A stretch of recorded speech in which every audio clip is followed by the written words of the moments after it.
Aplix, tontonannya anak kedokteran.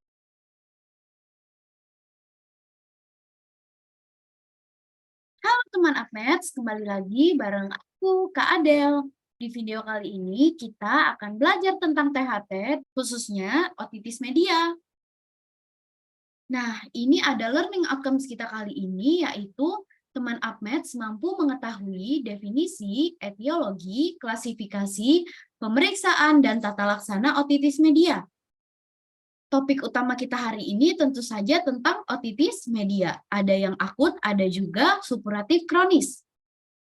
Nah, otitis media itu bisa disebabkan karena barotrauma, alergi, infeksi saluran pernafasan atas, malignansi, sehingga dia menyebabkan oklusi tuba atau BAIM namanya. Atau bisa juga karena infeksi sekunder, karena Streptococcus pneumonia, bisa juga karena hemophilus influenza, bisa juga karena infeksi-infeksi lainnya. Nah, oklusi tuba disertai dengan infeksi sekunder bisa menyebabkan otitis media akut. Nah, otitis media akut itu sendiri, dia dibagi menjadi beberapa staging atau tahap. Yang pertama itu ada fase oklusi atau kataral atau retraksi. Nah, itu nanti telinganya terasa penuh. Pada pemeriksaan akan tampak membran timpani. Pada pemeriksaan, itu akan tampak MT atau membran timpani retraksi. Warnanya suram dan refleks cahaya menurun. Nah, ini bisa diberikan manuver Valsalva atau Toynbee B dan juga diberikan dekongestan intranasal. Selanjutnya, fase presupurasi atau hiperemis atau efusi atau serosa. Klinisnya dia ada nyeri, radang sistemik seperti demam, anak rewel, sering pegang telinga. Nanti dia pada pemeriksaan fisiknya, MT-nya tampak hiperemi dan edema, dan juga ada air fluid level positif. Bisa diberikan terapi antibiotik dan juga simptomatik, kemudian dekongestan intranasal dan miringotomi kalau udah lebih dari 12 minggu. Lanjut ke fase supurasi atau hiperemi dan bulging, dia akan mengeluhkan nyeri dan ada radang sistemik. Pada membran timpani atau MT-nya tampak hiperemi luas dan bulging berwarna kekuningan. Terapinya masih sama seperti fase sebelumnya. Lanjut ke fase perforasi, biasanya keluhannya adalah nyeri, radang sistemik disertai ada pus. Sesuai dengan namanya, dia akan tampak membran timpani yang sudah perforasi. Kita berikan terapi oral antibiotik, dekongestan intranasal, dan juga ear toilet. Terakhir ada fase resolusi. Jadi dia udah nggak ada keluhan, dia udah beresolusi. Sehingga membran timpaninya yang tadi perforasi udah sampai menutup dan juga sekretnya mengering. Terapinya diberikan observasi. Pada otitis media akut dapat ditemukan tuli konduktif, jadi tes rinanya negatif, suabah memendek pada telinga yang sakit. Ada juga yang namanya otitis media tipe lain, serosa akut. Klinisnya biasanya dia nyeri dan ada air fluid level atau air bubble. Dia ada riwayat alergi atau barotrauma. Membran timpaninya kuning opak seperti pada gambar di samping, itu kan tampak air bubble atau fluid level dan juga agak kuning opak. Terapinya kita berikan antibiotik dan juga simptomatik. Bisa amoxicillin, amoxiclav, cefalosporin, dan lain-lain. Jangan lupa berikan juga dekongestan intranasal dan juga Gromet kalau udah efusi lebih dari 12 minggu. Nah, ini ada perbandingan gambar otoskop mulai dari yang normal hingga yang oklusi atau kataral atau retraksi, presupurasi atau hiperemis, sampai yang supurasi bahkan perforasi. Kalau yang resolusi yang paling bawah itu udah tampak penyembuhannya ya. Nah, ini perbedaan dari telinga yang normal dan juga otitis media akut. Jadi dia ada bulging timpaninya, bahkan ada purulent fluid di belakang MT-nya. Kalau normalnya kan bening, jernih, bagus gitu, nggak ada bulging. Komplikasi ekstra THT-nya bisa dibagi menjadi intratemporal dan ekstratemporal.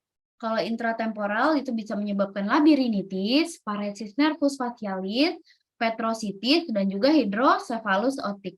Untuk ekstratemporal itu bisa menyebabkan abses superiosteal, epidural, perisinus, dan subdural, bahkan abses otak.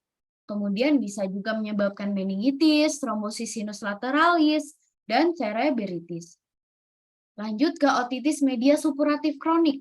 Nah, ini adalah peradangan kronik bagian telinga tengah disertai dengan perforasi MT atau membran timpani dengan riwayat keluar sekret lebih dari 2 bulan. Gejalanya biasanya dia keluar cairan dari liang telinga terus-menerus. Lebih dari 2 bulan, ada cairan kuning kehijauan, dapat positif darah, dan berbau, bahkan mungkin ada gangguan pendengaran. Pemeriksaan penunjangnya dilakukan garpu tala, audiometri nada murni, dan fotomastoid. Dia dibagi menjadi tipe yang aman atau benign atau tubotimpani, dan juga yang kedua ada tipe bahaya atau malignan. Tipe yang aman itu dia biasanya perforasinya sentral atau parstensa, seperti pada gambar di bawah.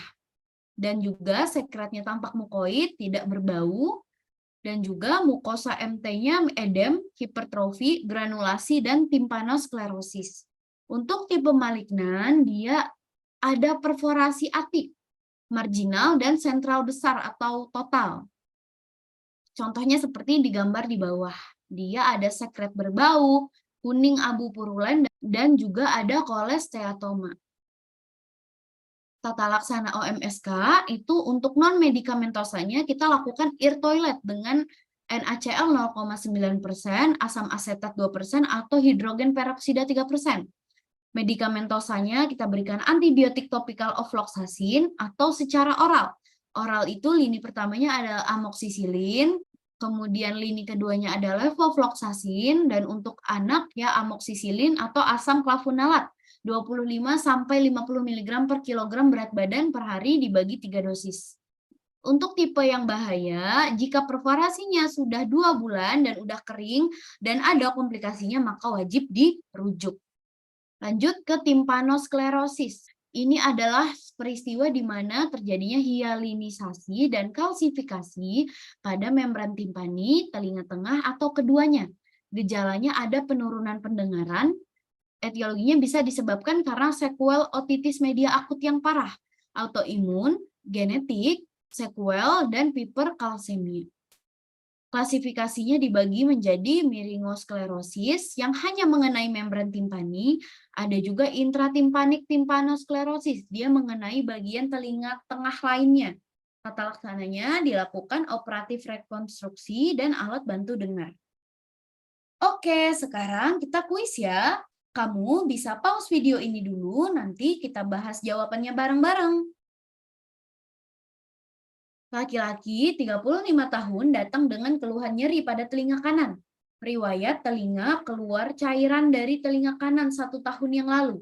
Pemeriksaan didapatkan perforasi membran timpani pars marginal dan saat dilakukan ronsen scular mastoid air cell-nya negatif dan tampakkan gambaran radiolucent irregular. Apakah kemungkinan diagnosis di atas?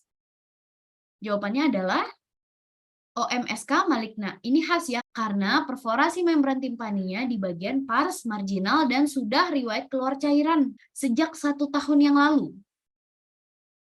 Oke, materi kita sudah selesai. Kita lanjutkan di video berikutnya ya. Sampai jumpa teman Upmaths. Bye-bye. Uplix, tontonannya anak kedokteran.